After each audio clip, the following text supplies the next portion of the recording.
what does that tell Karl Rove, former President George W. Bush senior advisor and a Fox News contributor, about what's going to happen? Karl, good to see you. Thanks for being here. So why aren't we looking for an even bigger Republican victory next week when you think of what happened in 2010 when even more people thought we were on the right track?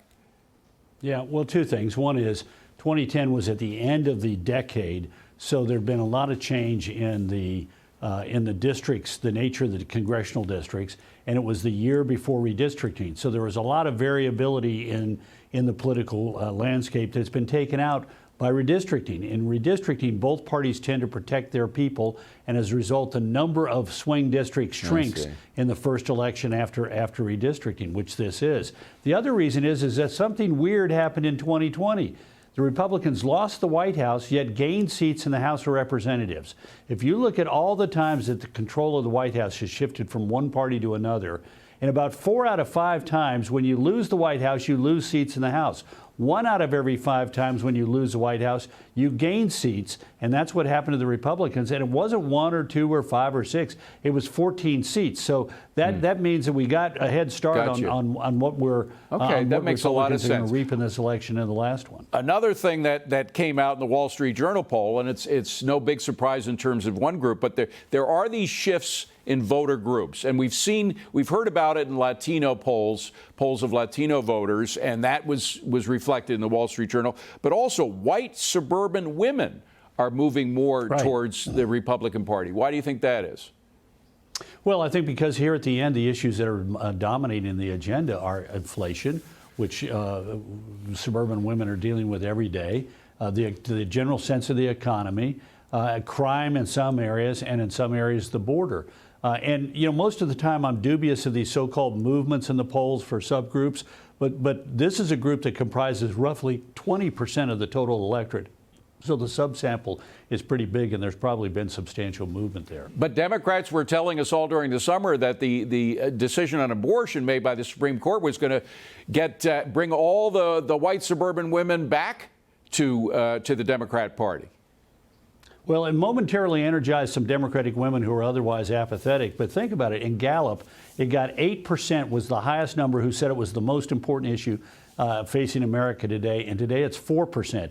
A better way to look at it is Gallup has a great question, which is, what party do you think would better handle what you think is the most important issue facing America? That number today is 48R, 37D. That's the second highest advantage for Republicans since this question began to be answered in the early 1940s. So if abortion were a big issue, you'd think that Democrats would be closer on that issue. But as long as we're on numbers, there's a new Gallup poll. 17% think the country is going in the right direction. 40% approve of the performance of Joe Biden as president. 49% think the economy is poor.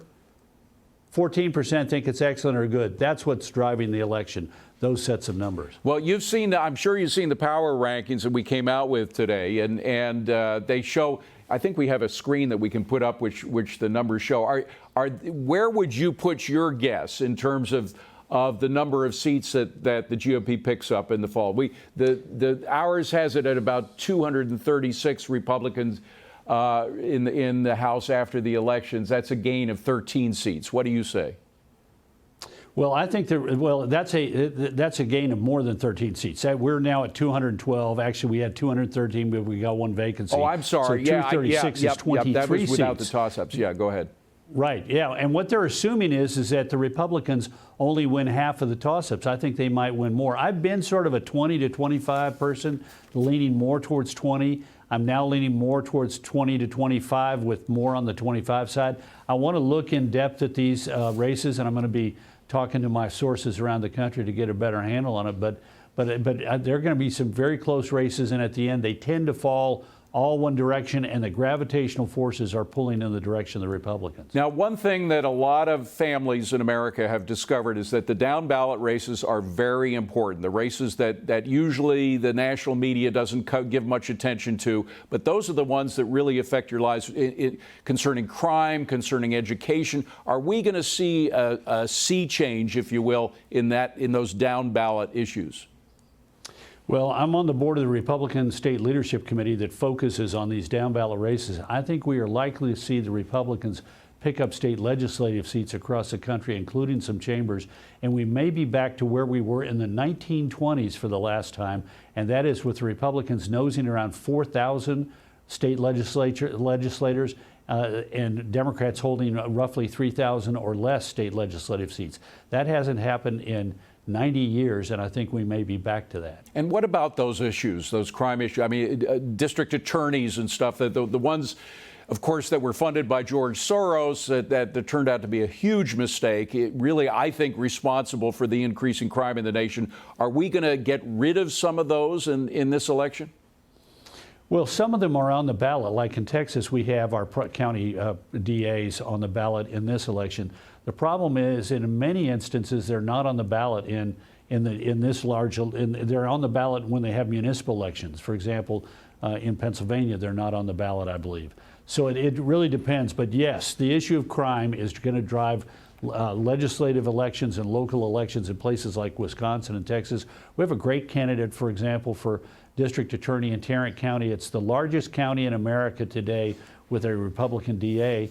He's retiring, and we're likely to see a very strong Republican DA, a former judge, take his place. So yes, I think it's going to have a big impact, particularly in the places that we've seen it. I think we're going to see a couple of congressional seats flip in Oregon, and maybe a Republican governor there for the first time since 1982, in large measure because of what we saw happen in Portland after the death of George Floyd. People are not going to, they're tired of it. They're not going to stand for it. Just as we saw the election of the first Republican county attorney in Seattle in 40 years, we're likely to see some other races around the country that grabs people's attention because of this issue. And quickly, we got to run. But New York, what happens in the governor's race there? Wow. There's one reason why this is closing. Lee Zeldin has made crime the issue, and the issue is on the front of the minds of a lot of New York voters. I don't know if we're going to see George Pataki 1994 all over again, but this is going to be a barn burner here at the end. Karl Rove, good to see you, Karl. Thank you very much. Appreciate it.